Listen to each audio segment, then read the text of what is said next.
అయితే చేసినో ఆ జాబ్ కూడా నేను చాలా ప్యాషనెట్లుగా బిల్డ్ చేసిన. ఎట్లా అంటే నా పిల్లల్ని వాళ్ళు తినకున్నా కానీ 12 గంటల దాకా గ్రూపులు రాసినన్ని రోజులు చాలా మంచిదానివి, నువ్వు చాలా నిజాయితీగా చేస్తున్నారు అన్నారు.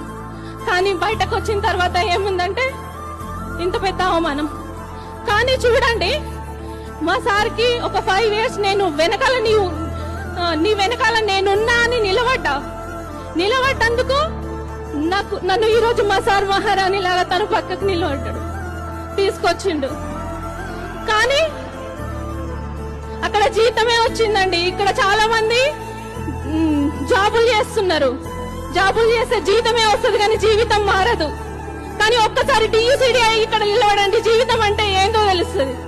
కాబట్టి ప్రతి ఒక్కళ్ళు కమిట్మెంట్ తీసుకొని వర్క్ చేయండి. Thank you very much. మాకు